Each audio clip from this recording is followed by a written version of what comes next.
Good afternoon. Welcome, everyone, and council. Welcome to the James Browning Courthouse here in San Francisco. It's a pleasure to see you. This is the time set for the case of United States of America versus Gomez. Let me just check with Judge Gould. Judge Gould, can you hear me? I can hear you. Okay, great. Counsel, if you're ready to proceed, you may proceed. I am. Good morning or good afternoon, Your Honors. My name is Todd Burns. I represent Jesus Gomez. The government argues that the panel's application of the pure question of law test in this case conflicted with Rule 52's plain error rule and afforded Mr. Gomez relief that he would otherwise be barred from receiving under Alano's four-part test. That is incorrect. The application of the pure question of law test here merely allowed the panel to do a more streamlined analysis than would otherwise be required under Counsel, Alano's. could you pull the mic a little closer to you? I'm not sure everyone can hear you back there. Sure. Application of the pure question of law test here merely allowed the panel to do a more streamlined analysis than it would otherwise have to do under Alano's four-part test, and that is entirely consistent with what the court did in Castillo, and it's also consistent with what the court did in its en banc opinion in Begay. And undertaking that more streamlined analysis does not offend Rule 52B or Alano, a conclusion that flows from the Supreme Court's treatment of plain error in the guidelines context. But isn't it just an end run around plain error? I mean, 51 says the rule about how you preserve a claim, and then 52 says a rule about what you do about claims that are not preserved, and it says plain error. So it doesn't, the rules don't provide for a third category. Well, I would suggest it's not an end run around the rule, because if you apply the pure question of law test, the defendant can win, as in Castillo, or the defendant can lose, as in Begay. It just merely allows for a more streamlined analysis. But what's streamlined about it, or at least one of the things that's streamlined about it, is that you don't apply prong 2, where you ask whether the error is plain, right? That's correct. So you can call it streamlined, but there's the plain error test, and then there's not applying the plain error test, and what the panel did here under our precedent is not apply the plain error test, right? Well, I think my test varies from the guidelines context to generally. In the guidelines context, the Supreme Court has said that the plain error analysis applies differently. It said that in Molina-Martinez, and it said that in Rosales-Morales. That applies more to the third and fourth prongs of the Alano test, doesn't it? And not really tell us whether the error is plain. Well, specifically it does, but the framework that the Supreme Court sets out in those opinions certainly applies to whether or not the error is plain, because what they've said is, look, our prior caution about affording plain error relief sparingly does not apply in the guidelines context, and the primary reason the court gave for that is that the balance between judicial efficiency and justice concerns is different, because correcting a guidelines error or sentencing error comes at a lot lower cost, whereas the error really cuts to the heart of liberty interests here, because it could well have increased the sentence. So they said it's a different analysis, and that's why the court came to the holding on the third and fourth prongs of plain error review. But it also cited a line of Second Circuit cases that specifically go, in coming to those holdings, that specifically go to the second prong, where the Second Circuit has said, look, we take a more relaxed approach to plain error in the sentencing or in the guidelines context for the exact same reasons that the Supreme Court, I just gave you with respect to the Supreme Court, gave on the third and fourth prongs, because of the reduced cost and because of the liberty interest. And in those cases, that line of cases, there are a number of them where there was fairly complicated guidelines error that involved a several-step analysis, and they nonetheless said, in this context, with the relaxed approach, we find that the error is plain. Counsel, let me ask you this. I know you would like to stay with the pure questions of law, but let's assume, arguendo, that our court finds that's no longer applicable and you have to rely on plain error. I would say you probably have a legitimate argument that there's some tension between our 2450A1 precedents and Borden. But can we really say that the district court, in quotes, plainly erred in not concluding that they were irreconcilable? In other words, it's such a jumble. You're saying it's one thing, government says it's another. How can that be a plain error when there's so much uncertainty by your own account? In other words, how can your client win on the plain error concept? Well, I think the first answer to that question regarding the jumble of prior case law is that prior case law all came from 3-judge panels. The court is now sitting on banc, doesn't need to wait. Well, I understand that, but the bottom line is when the district judge looked at it, how could the district judge tell that it was plain error when there's so much confusion? You yourself have articulated very well why you think Borden changed everything, but we have case law that says exactly the opposite. So there's confusion, and my question is, how can there be plain error? And if there's no plain error, if we get away from the pure questions of law, doesn't your client lose on the plain error analysis? Because there is no plain error.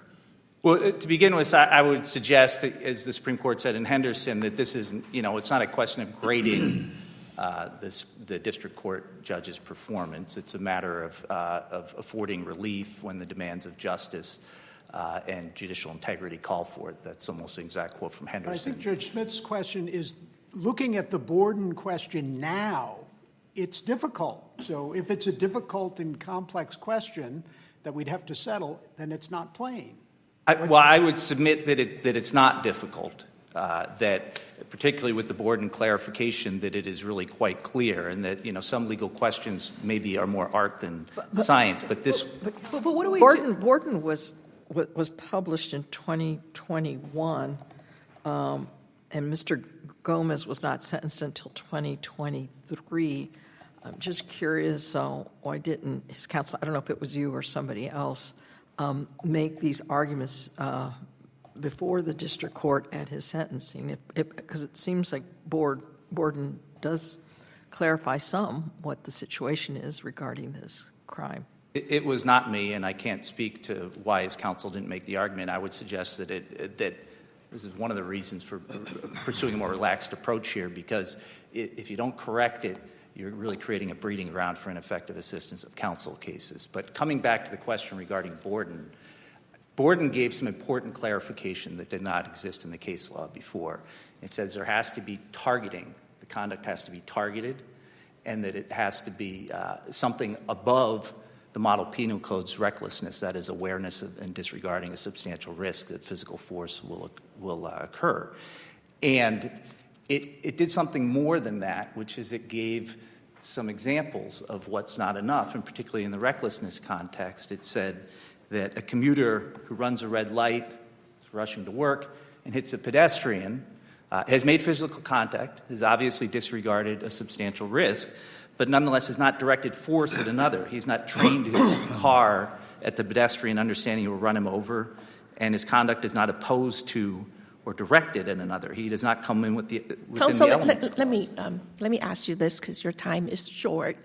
I tend to agree with you that Borden provides some clarifications, and I think there were numerous examples given in the briefing, particularly the amicus briefing, where a 245 conviction can be sustained when the defendant didn't even know that the victims were there. But I go back to Judge Smith's question. I'm not sure that I heard an answer or understood your answer if you attempted to answer it, which is on whether the error is plain.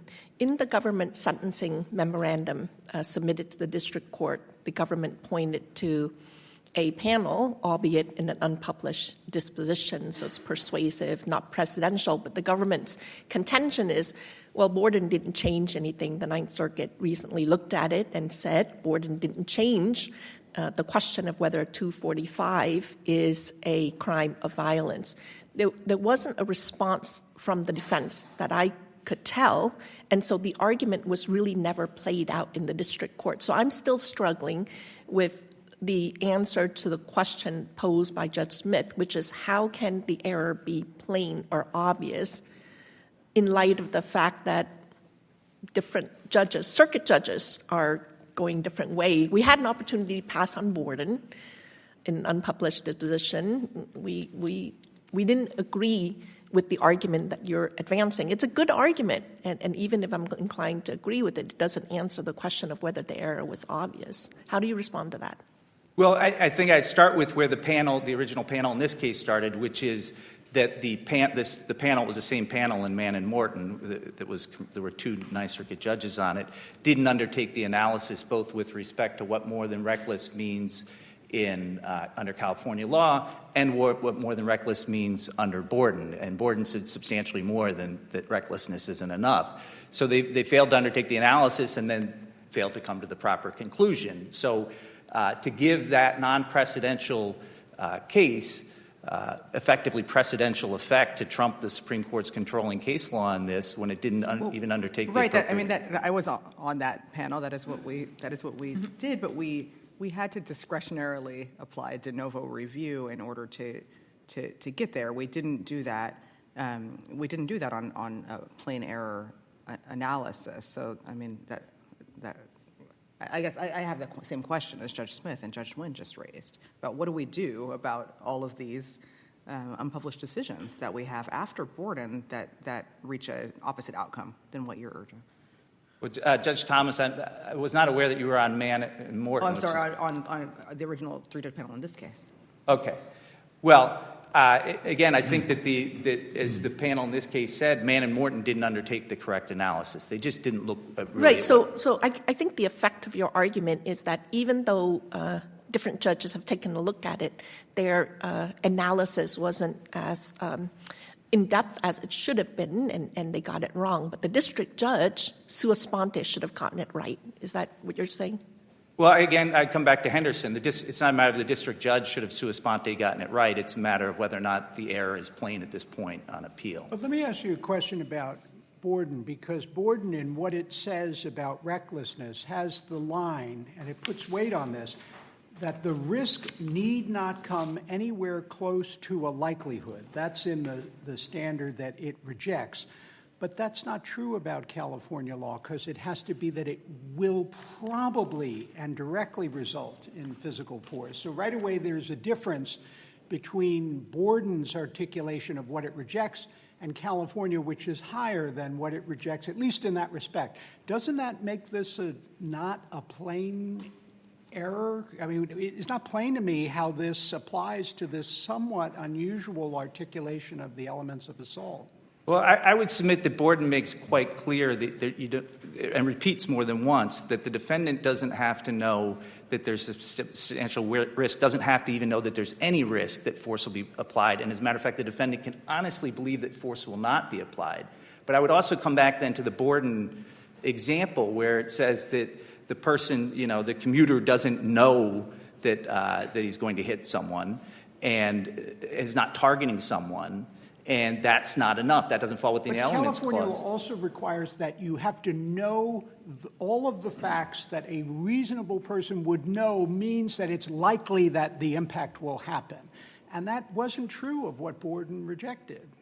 Well, California, the amicus brief from the Federal Public Defender Office was outstanding, and it cited a raft of cases where the person doesn't know that the victim, as they call it, is even there and is nonetheless convicted. And those, the best ones of those were Cook, where someone's driving a car down an embankment, hits a jogger, doesn't see the person there. Flanagan, Drennan doesn't see the alleged victim. And then there are a number of cases, too, where the person is convicted under California law for assault, and they're actually trying to avoid contact. The most interesting one of those was in Ray LJ, where it's a juvenile, and they say, look, it doesn't matter that he's trying to avoid contact. This conviction under this statute does not require targeting. That's the exact word that they use. So I think both by how, I realize in the California case law it's somewhat convoluted at times, but it is not convoluted when it says that the defendant doesn't have to be aware of a substantial risk and doesn't have to, and honestly can believe force will not be applied. But see, that's the very problem that I have. You did a very nice job in your brief laying out these cases. Some of my colleagues have referred to them. But the question was, at the time the district judge looked at this, was the error plain? You've done an excellent job of arguing post-decision on the part of the district judge why it was plain, but you had all these voices saying, no, it's something else. What about this case? What about that case? all of which is perfectly legitimate, but it doesn't mean that at the time the district judge made the decision that it was plain. Plain error, the district judge should be able to look at this and say, boy, I got it wrong because the law is X. And you're saying, no, it's not X, it's Y. Somebody else says it's Q. Somebody else says it's X. That's not plain. And that's what I struggle with for your client, if we do away with the pure questions of law, how can we treat what the district judge had in front of him as plain error? Even to this day, you're articulating why, based on California law, it's something different than perhaps what the district judge said. My understanding of plain error is different than yours because I think it's got to be really, really obvious, and I don't think it was, given Borden and the other issues that have been brought up by the court today. But I think the best answer to your question, Judge Smith, is to come back to the fact that this is guidelines error, and the Supreme Court applies plain error differently in the guidelines context because plain error, the whole concept grew out of how to deal with trial error. When the plain error rule was promulgated in 1944, the guidelines didn't exist. To the extent there were any sentencing appeals, they were very different. And the Supreme Court has recognized that and said that the guidelines error is different. It's the calculus between the cost of correcting it and the liberty interest is different. But with respect, counsel, at least my understanding is that whether it's part of the guidelines or the earlier definitions that the Supreme Court gave of plain error, you still got to have something that's really obvious. And that's what I struggle with here. I don't think it is really obvious for all the reasons that you've well articulated. There are lots of reasons why, if this were a new issue, might be different. But at the time that the district judge had it, it wasn't plain, at least based on my understanding of what plain error is. What am I missing? Well, if I would submit that if it is purely legal error and the court has concluded in a binding or to be binding opinion that it is error, then that becomes beyond dispute. That is the law. And what was the case? As a matter of fact, the cases at the time, we had, I don't remember how many, I think one or two presidential cases, a number of non-presidential cases that had specifically found that the factual circumstances of your client did fit the category, and it was not a problem, right? There was pre-Borden case law that held that 245A was a crime of violence. Yes. So if there was an error, it would have been on your side, basically. But again, I don't think the Supreme Court or our court has said, basically, that plain error means that, yeah, you got a few problems here, a few problems there. We don't really know what the law is. There can still be plain error. I don't think that's right. It has to be clear. This is the law, and if the district court does something different than that, then you got plain error. But I don't think you have that here, do you? Well, I believe that I do, and I believe particularly because it's in the guideline context. And if Your Honor isn't convinced based on Molina Martinez and Morales Rosales, if this court comes to a contrary conclusion, the court's approach and outcome will conflict with the Second Circuit cases, which... That's a different circuit. So, counsel, let me ask you this. What, in your mind, is the controlling authority on point for you here to say that there was plain error? I think the Supreme Court cases I've cited and their approval, or their citing approvingly the Second Circuit cases, and also as a follow-on to my answer to Judge Smith, if this court decides that the error here is not plain, it will also be in direct conflict with the Tenth Circuit's recent Choden opinion, which applied plain error review and found that the error was plain. And along the same lines, what I was saying, too, the Supreme Court... Is there any daylight between clearly irreconcilable and plain error? I don't think there is, and that is, of course, one of the things I argued in my response in opposition to the petition. The panel did a very nice job of explaining why its prior case law, its prior binding case law, published case law, was clearly irreconcilable But if with clearly Borden. irreconcilable is subject to reasonable dispute, does that affect your plain error analysis?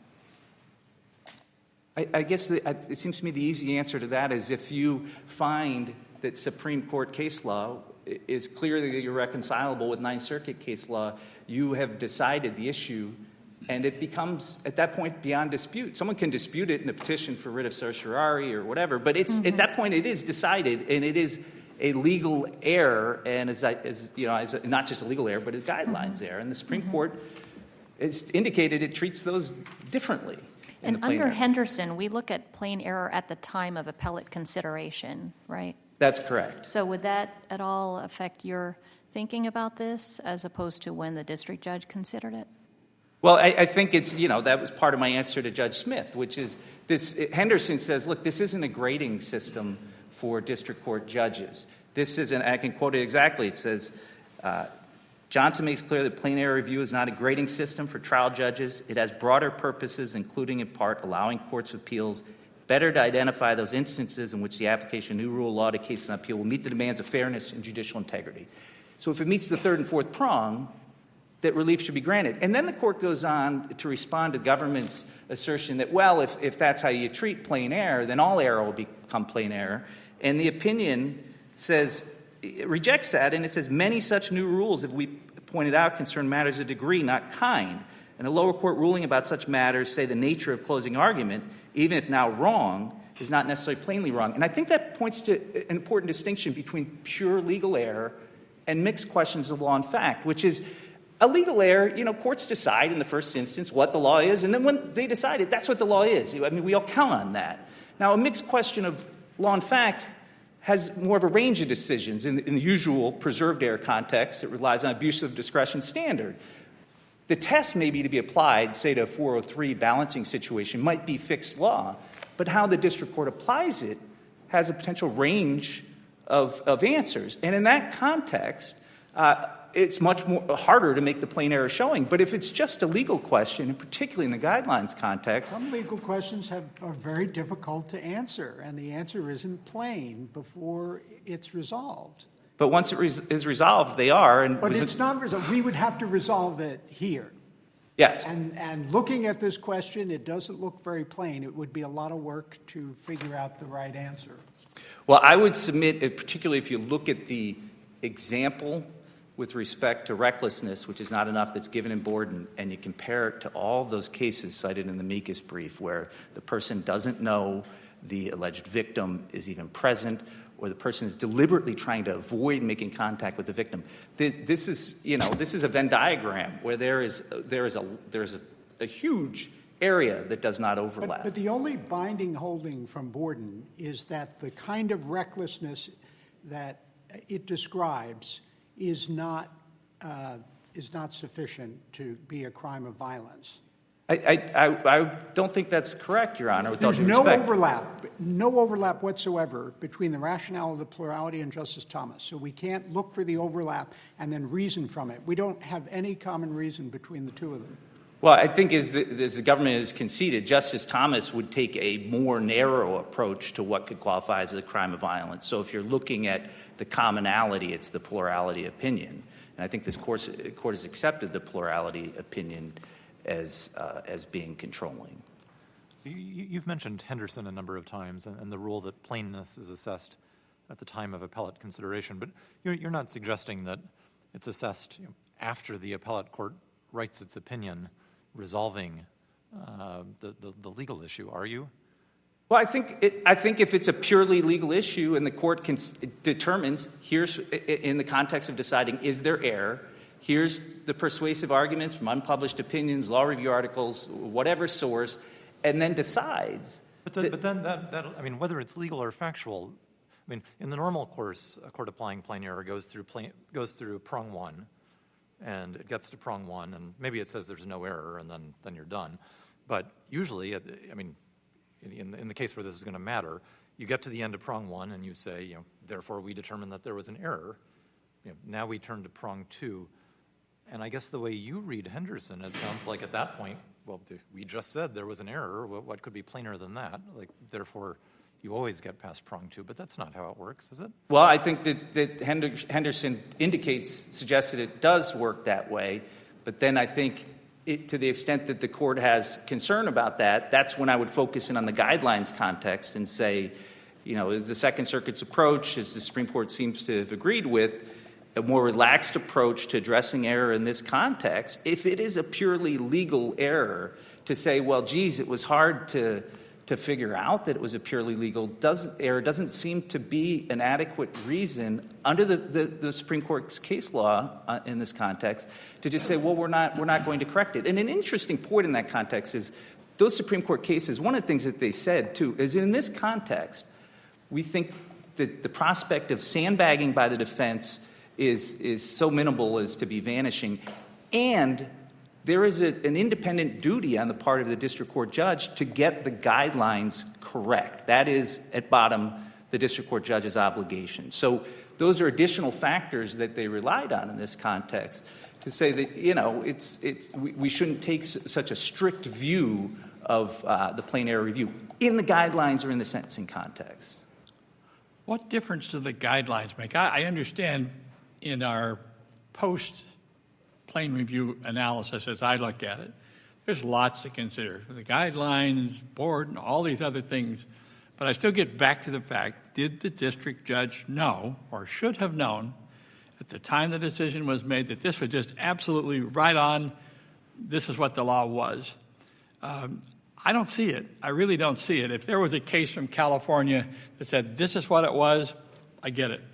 But at the time, it wasn't clear. It's not clear now. You've articulated these various views. I'm still struggling with the fact that where's the plain error at the time the district judge made the decision?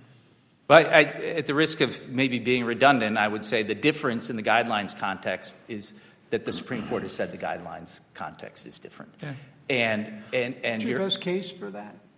Molina Martinez and Morales Rosales. So there's the 2016, 2018 Supreme Court cases which deal with the third and fourth prong of plain error review.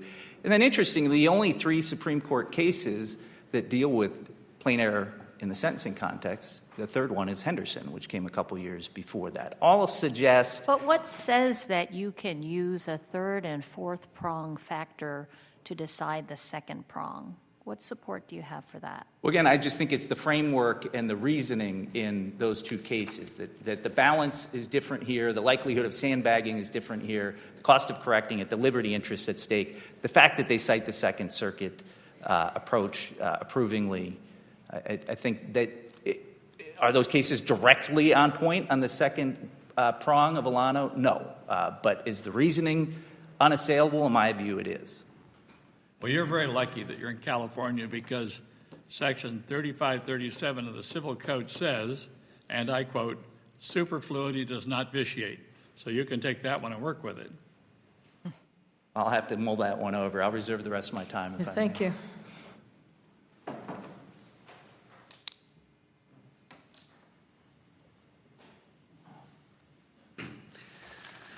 Good afternoon, Your Honors. May it please the Court. Alexander Robbins on behalf of the United States.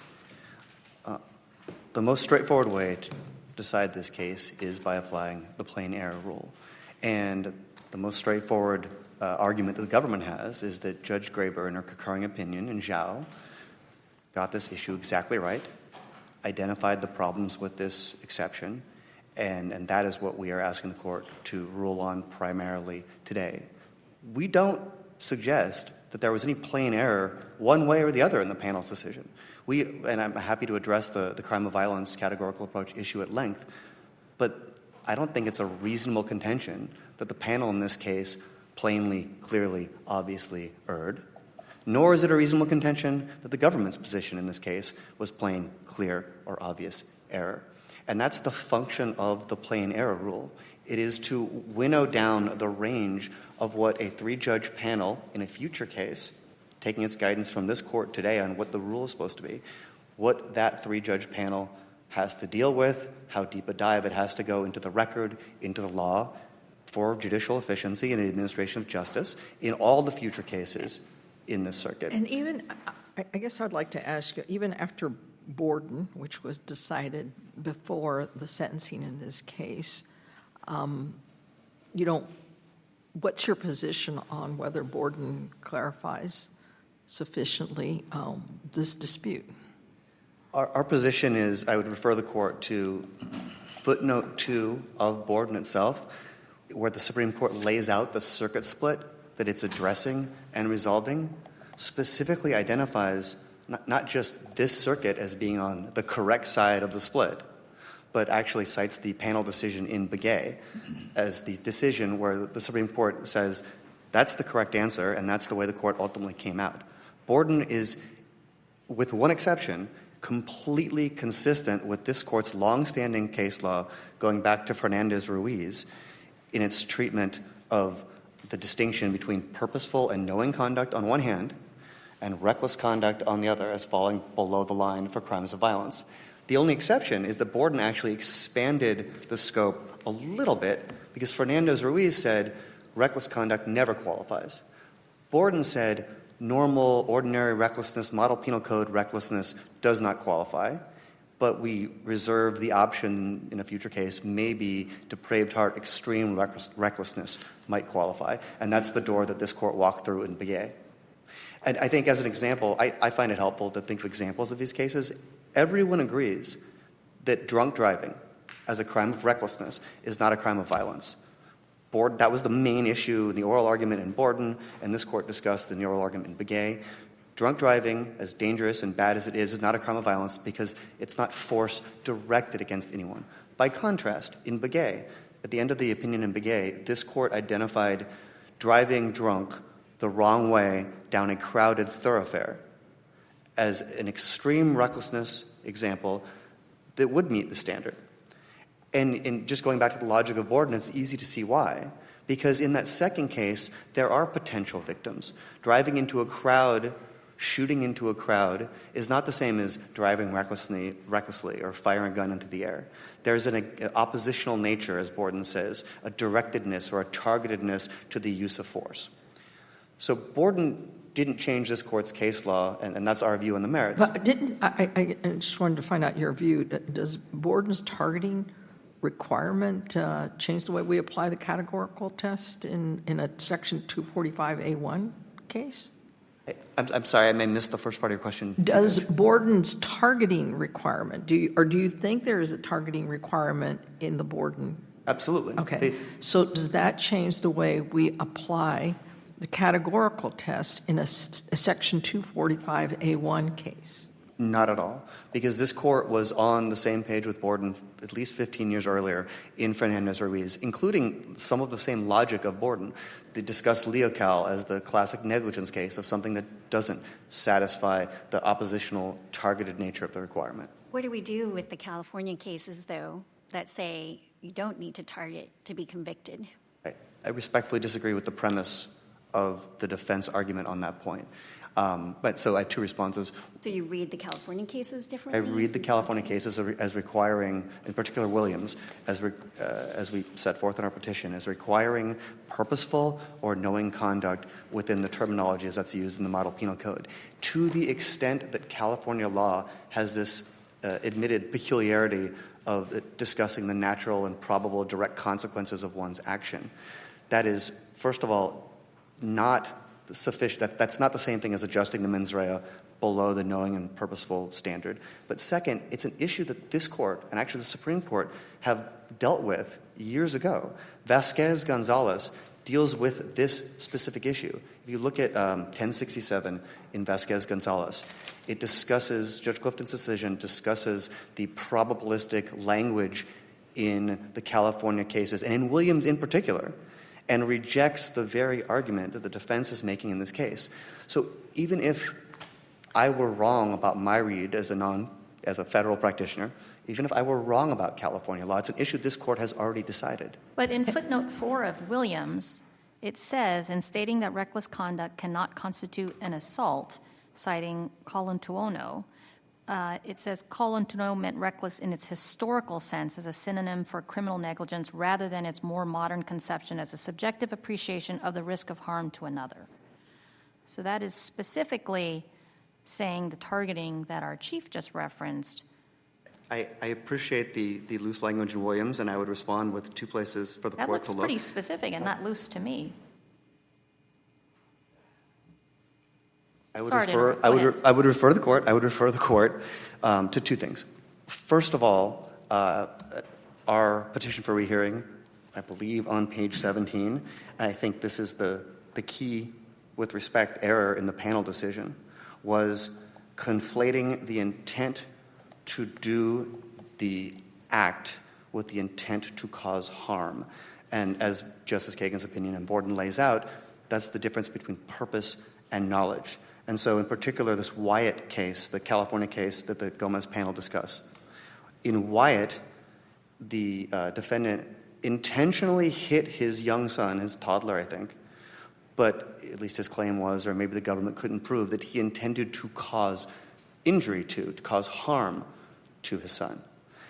That is still intentional violent conduct under Borden, under the Model Penal Code, under this court's decision in Fernandez-Ruiz. It's the distinction between knowledge and purpose. And if you go back to the original crime of violence case, Johnson, not the plain error one, but the crime of violence one, force means offensive physical contact capable of producing bodily harm. The thing that needs to be intentional is the hitting your son, not trying to cause harm to him. What about the California Court of Appeal decision in LJ where, I think they said he was trying to drive around the car and he ran into the car unintentionally, but that was enough for assault? I don't have a good response to all the California Court of Appeal decisions other than to say that they correctly identify this ambiguity in Williams, and that Williams, first, is the binding case that this court needs to take from the state of California. And second, and this is the second point I didn't get to, and I apologize, Vasquez-Gonzalez expressly addresses this issue. This is not a new question before this court, what to do with Williams. Vasquez-Gonzalez on page 1067 says, let's read it, Vasquez argues that 245A1 can be satisfied by negligent and therefore unintentional conduct. There, however, we disagree. Section 245A1 is an assault statute, and the Supreme Court of California has expressly stated that the mens rea for assault in California requires more than negligent conduct. Quote, mere recklessness or criminal negligence is still not enough. That's quoting from Williams. And then the court goes on to say, in the next page, that Vasquez seizes on language regarding probability used by the California Supreme Court in Williams. For example, the court explained that assault only requires an intentional act and actual knowledge of those facts sufficient to establish that the act by its nature will probably and directly result in the application of physical force. According to Vasquez's probabilistic language defines a negligence mens rea, and the court then goes on to explain why that's not true. So the 10th Circuit, relying on Williams, found that there was not a categorical match. So are you encouraging us to create a circuit split or maintain a circuit split? I think maintain a circuit split. I think the 10 circuits in Joden is just wrong for the reasons that we have given in our brief, but also, as we point out in our 28J letter, there was no meaningful application, or really any textual application at all, of prong to of plain error in the 10 Circuit's decision. They said the phrase prong to in a heading and then never actually addressed it. I think it is I'm very confident in at least this much of the government's argument that there is no way that a reasonable jurist could look at this merits issue and think that it's clear or obvious one way or the other. Obviously, that's up to your honors. If we were to find clearly irreconcilable based on Borden, right. Castillo, which your opposing counsel cited, says that, well, if there's a Supreme Court case that is clearly irreconcilable with our precedent, then that's error under either a plain error standard or a de novo standard. So why shouldn't we follow Castillo here if we think that Borden is clearly irreconcilable with our precedent? I'm very glad you asked that because I had a note to address this issue. It came up with my opposing counsel. I think the premise is wrong that if you have the Miller v. Gamey standard on one hand, which requires clear irreconcilability, and then you have prong to of the plain error standard that also requires clear obvious error, that those become the same, and so it doesn't make any difference.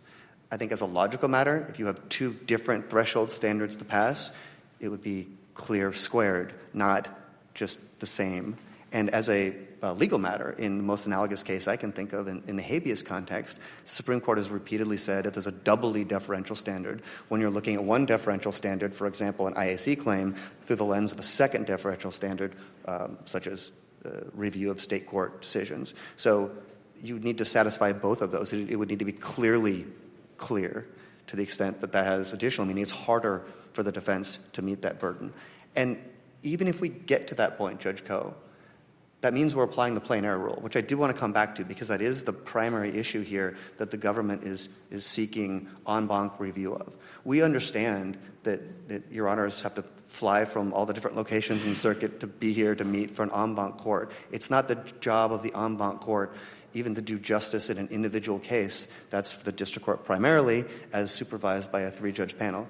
This court, we ask to make a rule that is the right rule and a fair rule for all future cases in the circuit so that 3-judge panels know what the rules are and so that litigants in district court know what the rules are. And as a matter of... follow up on one thing that we've been focusing on, plain error, with good reason.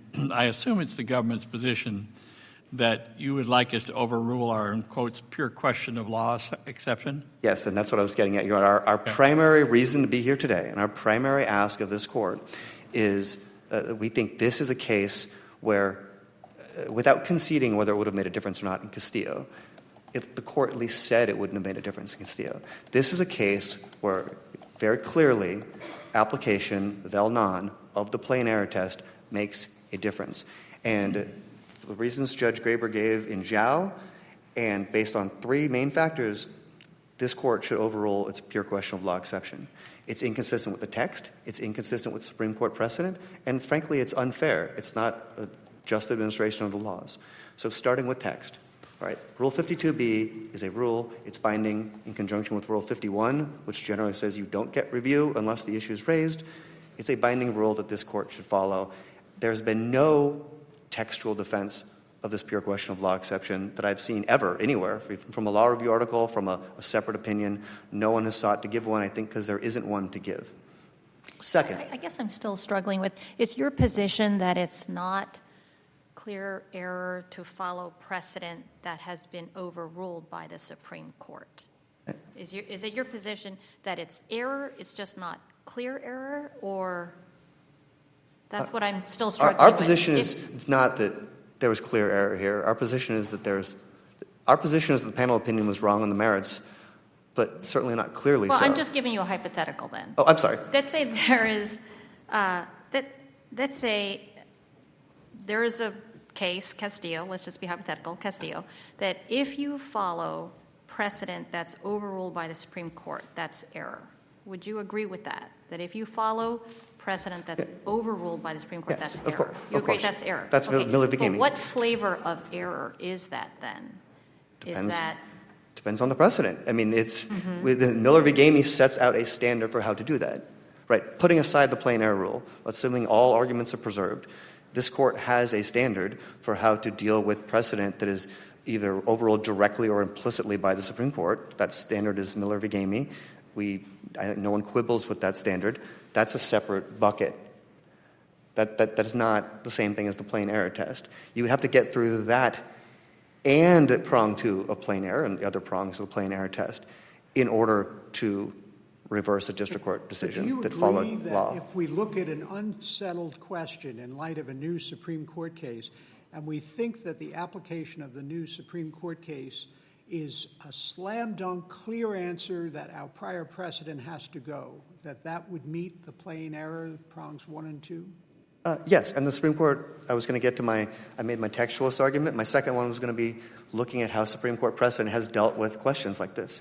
So in Henderson, we cite Cotton and Johnson, not the crime of violence, the other Johnson.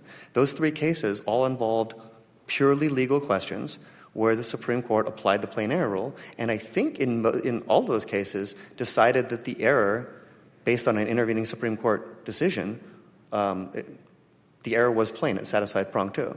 The Supreme Court applied plain error and said that, the Supreme Court, Tapia error, for example, the Supreme Court decided that you can't increase someone's punishment for the purpose of rehabilitation under 3553A. The Supreme Court says that very clearly, overrules most circuit precedent, and then the case comes up and says, yes, that's clearly irreconcilable, and that's plain error. And to get to this temporal issue Judge Koh and Judge Smith both mentioned, we understand under Henderson, the plainness of the error is evaluated at the time of appeal.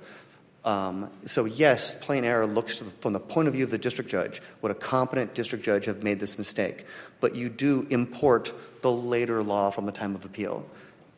Doesn't make a difference in this case. Nothing happened legally between the district court proceeding in this case and the panel decision in this case. So yes, Henderson is there and has this temporal piece to it, but it doesn't matter here. Let me ask you this. You've cited to numerous cases like Vasquez, Gonzalez, and some of the other cases that really tried to match up our law with the 245 conviction. And I think this is the difficulty that judges really struggle with the categorical approach. We're trying to use the lingo of how state courts describe their elements and then trying to match that to the crime of violence language. Now, those cases that you cited all preceded Borden. So, the three-judge panel decision in this case, I thought, did a thorough job of analyzing why that line of case law is no longer viable in light of Borden. Whether you agree or disagree with that, I think that to your earlier point that the litigants could benefit from some explanation going forward, if we decide that, well, this categorical approach thing, it's hard and judges struggle with it, if we cast aside the de novo pure question of law exception and go with plain error review, what do we do with the fact that the parties could really benefit from some explanation of how Borden is reconciled or not reconcilable with the prior case law? But this panel, I'm right, trying to be very specific and very practical here. I don't want to tell the court how to exercise this discretion. The government's primary request is to, with this decision, put to rest the ill-conceived pure question of law exception. Sure, however, to the extent, we're going to do that. Fast forwarding to the merits. Then what do we do after that as a practical matter? If the court wants to address the issue, since it's already done the work and read the briefs and understands the issue, I think this court should address the issue and with respect to the panel's decision, decide it in the government's favor for the reasons we've already discussed, that Borden didn't actually change this circuit's precedents and use the same recklessness, knowledge, purpose, model penal code definitions that have been around for decades. That the prior decisions are not at all inconsistent with Borden. In fact, the Supreme Court said it was siding with the Ninth Circuit side of the circuit split in the beginning of its opinion, where it lays out the reason it took the case on certiorari. I gather it's the government's position that if we do away with the pure question of law and get to the plain error question, that our panel can decide this. There's no need to send this back to the three-judge panel or, for that matter, the district court. Is that correct? I agree with that, Your Honor, yes. Again, it's your court and it's your discretion, but that seems like it certainly has a common sense appeal. It makes sense for judicial efficiency in this case. But I would go back to judicial efficiency in all the other cases and just get to my third reason. We have the text of the rule. We have the Supreme Court's precedent, in particular Henderson, which even though it was a sort of a ruling in favor of the defense in terms of this temporal aspect of when you look at the time of decision, it said we're not opening the floodgates to infinite plain error claims here because we still have prong two. Henderson preserved prong two as one of the floodgates. Counsel, I think there's really two bodies of law that we're looking at to decide the categorical match question, right? There's the federal law and then there's the California law. And a lot of the dispute, I think, about whether there's a categorical match has to do with how should we read California law and how the California court's been interpreting the statute. So under Henderson, I understand you're arguing that there was sort of no intervening change between the time the district court looked at this issue and us. What if there was development in California law in the time that made the error more plain? Is that something we could consider under Henderson? I think so, yes, if there had been, because ultimately, I mean, sort of, we're discussing earlier this two different standards. They both have the word clear, but you have prong two, and then you have this other Miller v. Gamey clear. It's the same question. You have this court from California law to this court's interpretation of California law, and then you have a separate legal step to match it up under what the federal law is here. And so you could have a change in federal law, a la Borden, or you could have a change in California law, for example, a new Supreme Court of California case. I mean, Court of Appeal, I think they use a singular, California courts, coming to different decisions, that doesn't, this court has said that we have to take the California Supreme Court at its word when it says this is the law of the state of California. But if you had a new California Supreme Court decision that, undid Williams and said, no, now we are going to allow a lower standard than purpose or knowledge for 245, that would be a change in the law. There's no rule against that. We just don't have that here. I just want to clarify, make sure that I understand your position. So what you're asking the en banc panel to do is to eliminate the pure question of law exception to the plain error rule, and then you said that the panel could, if it chose to, go ahead and answer the question that Borden didn't change our prior precedent that 245 is a crime of violence, right? That is correct, yeah. So let me just ask you a question on your position on the merits. What do we do with the fact that Borden requires some sort of purposeful targeting of the victims and the plethora of state court cases that sustain a 245 conviction, even when the defendant didn't know that the victim was present or was trying to avoid the victim? How do we reconcile that with respect to your merits argument? I think, Your Honor, that to some extent that's I would push back on the premise that there's a plethora of California cases allowing accidental conduct to qualify under 245. We, in our petition, and I don't know off the top of my head, I think it's around... Well, there are examples, right? There are 4 cases. 245 is a very common state court, California state court conviction. And so there's going to be a range of conduct in which a 245 conviction can be sustained. Right. Some involving, as you say, closer to the Begay situation with a really extreme recklessness, and then others something less than extreme recklessness. I mean, we can't reinvent the wheel, but we did our best to respond to the California cases that the defense relied on and pointed out. So in 16 and 17 of our petition, we go through Lopez, Wyatt, Azure, the one that starts with an A, Aznavour, and one other case, and explained how all 3 of them are actually intentional cases. I'm sure, without knowing more, that there is some case somewhere in the state of California that misapplied Williams to something that this court and all of us parties here would think actually was was unintentional conduct, because that's the nature of the judicial system anywhere. All I know is that the cases the defense has relied on in this case and cited in their brief set forth intentional conduct, like the Wyatt case with the father hitting his son, not intending to cause harm, but intentionally hitting his son. The mistake there was between knowledge and purpose. Those are both intentional types of conduct. Hitting your son, even without intending to cause harm, is still an intentional application of force. And I do want to come back to point this court to the Supreme Court's decisions in Greer and Davis. I know we cite them in our brief, but I think they're instructive. I actually think that sometimes people ask, what's your best case? Davis, the summary per curiam decision in Davis by the Supreme Court might be our best case on this issue, because it's the mirror image of this case. The issue in Davis was that the Fifth Circuit had created essentially the opposite rule here. The Fifth Circuit had said that when questions are purely factual, we're not going to apply plain error at all. We're not going to even hear your claim. You should have raised it below. So no plain error for you. And the Supreme Court, on the summary calendar, said, no, your job is to apply Rule 52B as written. There's no special exception for factual questions or purely factual questions that gets you out of plain error. It's almost exactly the mirror image of this case, and it was disposed of simply in a very straightforward manner. The Fifth Circuit doesn't get to have a special exception for questions of fact. No circuit, including this circuit, should have a special textless, without basis exception for pure questions of law, for all the reasons that Judge Graber gave in her Zhao opinion.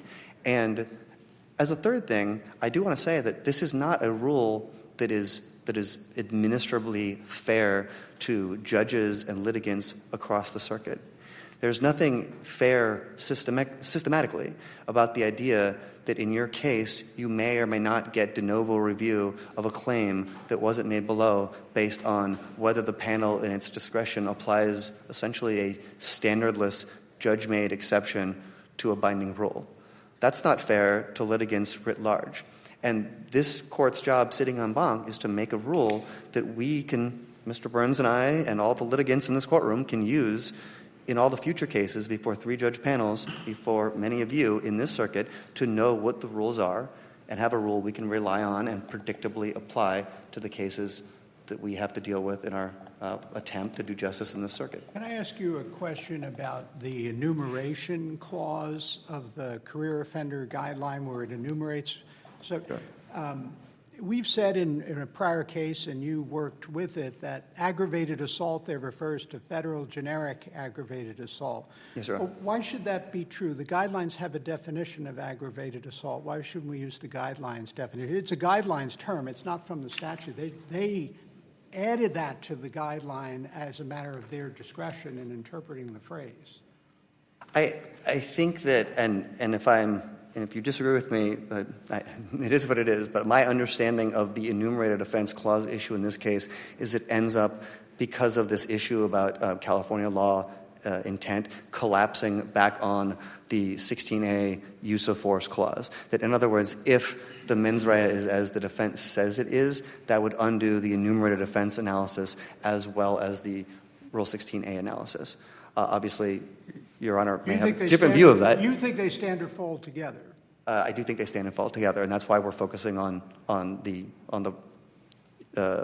use of force, the 16A elements clause analysis, because I thought you were suggesting it was an alternative argument, but now you're saying they stand or fall together. we made it as an alternative argument before the panel decision, because there were other issues. We made it as an alternative argument before the panel decision. I think now that we're where we are, where the issues have been sort of joined and narrowed as to this Borden, Vasquez-Gonzalez California law issue, they end up standing or falling together.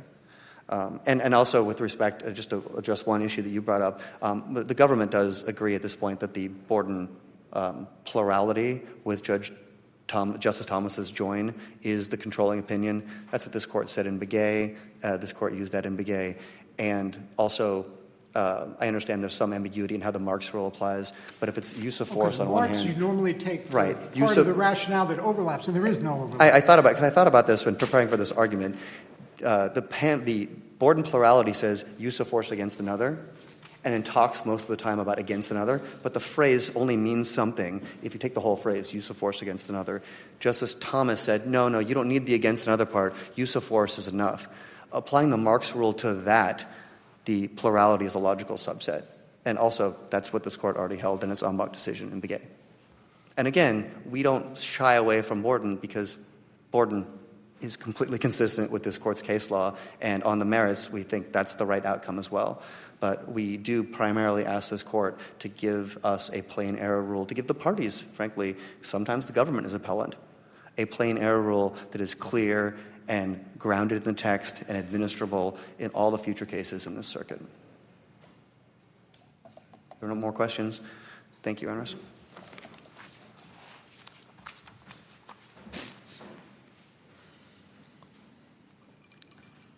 I'd like to start with some questions that Judge Koh was asking about. And I'm not sure where government counsel came out on this, but with respect to the relationship between the clearly irreconcilable analysis and the second prong of Alano's test, I submit that the clearly irreconcilable analysis comes at the first prong. Is there error? You have to decide if Supreme Court case law is clearly irreconcilable with prior Ninth Circuit case law to decide if there's error. And then it just so happens in cases where you do that, if you've gone through that process, the second prong is already solved. The error is clear. There's no daylight between clearly irreconcilable and clear or plain error, and the government has never pointed to any. Regarding a question that Judge Murguia asked about, and I think it also goes back to something that Judge Collins was asking me about, did Borden just say, look, it's got to be more than reckless, or was there something more to it? I'd submit that the primary holding of Borden was the statutory construction, that there must be targeting. And then targeting informed, that reckless isn't enough. But it's the targeting holding that is key. And it's obvious under California case law that targeting is just not required. Now you're making it sound like intent. And Borden says it can be intent or knowledge. Well, Borden says. Because knowledge I know I'm going to hit him, but I may not be targeting him in the purposeful sense. Well, Borden says knowledge or purpose, and and it says, look, there may, in most cases, there's probably no distinction, because at the lower level of knowledge, you're trying to make a getaway. The getaway driver is driving, and there's someone in his way, and he's going to run that person down. Now, it's not like the reviled neighbor that he wants to run down, but he's going to run him down. He knows it's practically certain he's going to hit that person. He's targeting his car at that person. So they're almost indistinguishable, as the Supreme Court indicated, except maybe when intoxication defense is allowed or not allowed. But in California, where you have to know the facts that are likely to result in hitting him, so every reasonable person looking at this knows, if I do this, I'm going to run this guy down, but I pretend I don't know he's going to go. But California case law makes clear you don't have to know that, for example, the person is there, because there's a number of cases that say that, including Cook, Flanagan, and Drennan. You have to know what your conduct, the nature of your conduct is, what you're doing, but you don't have to know the person's there. But furthermore, if you do know the person's there, you can try to be avoiding them, which is not targeting. And again, there are a number of cases that say that. In re LJ, Sewell, Tucker, a case from this court in a 1983 context, Barrett, where a person is trying to avoid a police officer and back up and runs over their foot. I mean, the cases are legion. And the fundamental problem is that the prior analyses of these it's been too simplistic. It said, look, Williams says more than reckless, and Fernandez-Ruiz says more than reckless, so there's nothing to see here. But Williams makes crystal clear in his footnote when it says more than reckless, it is not referring to the modern conception of recklessness, meaning a substantial knowledge of a substantial and unjustifiable risk. It is referring to criminal negligence. It couldn't be any more clear. And Williams doesn't apply the model penal code definition. And it also says in another footnote, a person who is honestly believes that they're not going to apply force is guilty. Now, there's a lot of muddled language in there, but that language is crystal clear, and how the courts have applied it is crystal clear. It sweeps up a whole lot of conduct that is not violent in nature, as the Supreme Court defined it in Borden. Thank you very much. Appreciate it. Mr. Burns, Mr. Robbins, thank you for your oral argument presentations here today. The case of United States versus Gomez is now submitted, and we are adjourned. Thank you.